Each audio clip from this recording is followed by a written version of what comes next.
Operation జరిగింది ఒక 3 నెలల కిందట.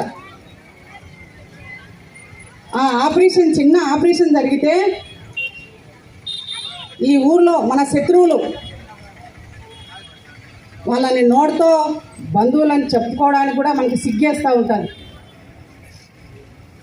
ప్రచారం ఏ విధంగా చేశారన్నా, రామరెడ్డికి సీరియస్ అంట, రామరెడ్డికి అయిపోయిందంట, ఏమొస్తుందన్నా మంచి మనిషిని పట్టుకొని ఆ విధంగా కోరుకుంటే, శత్రువులు కానీ బంధువులు కానీ ఆ విధంగా కోరుకుంటే ఏమొస్తుంది వాళ్ళకి? ఈరోజు ఎంతోమంది ప్రజలు రామరెడ్డికి ఇట్లంట, భగవంతుడా రామరెడ్డికి చల్లగా ఆరోగ్యాన్ని ఇవ్వు అని చెప్పేసి ఎంతమంది ఫోన్లు చేసి ఏడ్చి, అక్క రామరెడ్డి నాకు బాగా చూపి, ఎన్ని కోట్లైనా ఖర్చు అయినా రామరెడ్డి నాకు బాగా చూపియాక అని ఎంతమందో నాకు ఫోన్ చేశారు. ఏమన్నా మీరు అట్లా మాట్లాడతారు? నేను బతికేదే ఆయన కోసము, లేదంటే నేను ఆ రోజే లేను.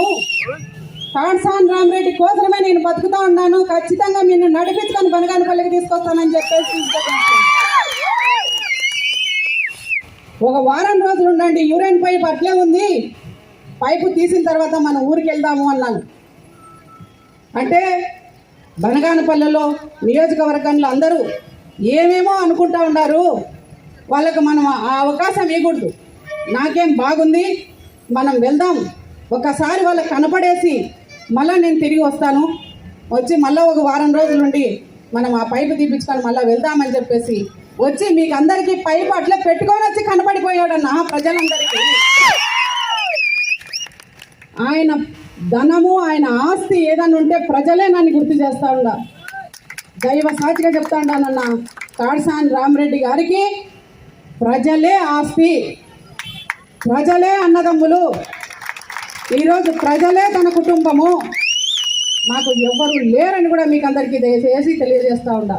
నేను ఇంతకుముందు పిఆర్పిలో కూడా చెప్పాను, శత్రువు బాగుపడినా పర్వాలేదు, ఇంట్లో వాడు ఎదగకూడదు అనే వాడు కుటుంబీకుడు ఉన్నాడు. శత్రువు ఎదగకూడదు, కాడ్సాన్ రామరెడ్డి గారు ఎదగాలి, మన బనగానపల్లి పట్టణం చేసుకుందామని ప్రతి ఒక్క అన్న ఆయనకు తోడు ఉన్నారు. ఎంతమంది ఏకమైనా ఈ డ్రైనేజ్ పందులు ఎంతమంది ఏకమైనా ఆయన ఎంపిక కూడా పీకరేయాలని చెప్తాను. ఎందుకంటే ఆయన సైన్యం సంపాదించుకున్నాడు. ఈరోజు ఆయన సైన్యం ఏదుందంటే మిలిటరీ సైన్యం ఉంది. ఆయన కోసం ప్రాణాలు ఇచ్చే కార్యకర్తలు, నాయకులు ఉన్నారు. ఇటువంటి వ్యక్తికి ఎవరో పోతే మనం ఎందుకు భయపడాలి? నేను ఆ రోజు రాజకీయాల్లో చేరింది నాకు వీళ్ళు చేస్తారు వాళ్ళు చేస్తారని కాదు, నా ప్రజలు ఉన్నారని రాజకీయాల్లోకి వచ్చానని చెప్పాను. ఈరోజు కాడ్సాని కుటుంబం ఉంది, కాడ్సాని పేరు ఉంది అంటే కేవలం కాటసాని రామరెడ్డి వల్లే అని తెలియజేస్తాను. గర్వంగా చెప్పగలుగుతూ ఉంటాము. ఆ రోజు ఆయన తన తండ్రి గారిని పోగొట్టుకొని భార్య పిల్లలు అనుకోకుండా నేను ఉంటానా పోతానా అని కూడా ఆలోచన చేయకుండా బాంబులు చేతపట్టుకొని కత్తులు పట్టుకొని ఫ్యాక్షన్ నడిపి శత్రువులను ఎదుర్కొన్న వ్యక్తి కాడ్సాన్ రామరెడ్డి గారని మీకు అందరికీ తెలియజేస్తాను. అది గుర్తు లేదు. శత్రువు ఎదిగినా పర్వాలే, ఇంట్లో వాడు ఎదగకూడదు. ఇంట్లో వాడు ఎదిగితే పొద్దున్న లేచి మళ్ళీ ఇనపడే చెప్పుకుంటారు. కొంచెమన్నా సిగ్గు మానం ఉండాలన్న మనిషి, సీము రక్తం ఉండాలి. మంచి నీళ్ళు బతికినా సరే, మంచి నీళ్ళు తాగి బతికినా సరే పౌరుషం తగ్గకూడదని చెప్తా ఉన్నాను. మన పరువు పోగొట్టుకోకూడదని చెప్తా ఉన్నాను.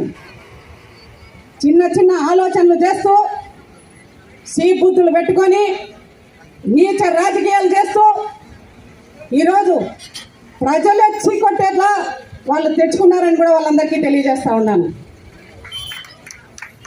ప్రజలు ఒప్పుకుంటా ఉన్నారా వీళ్ళు చేసే పనులు?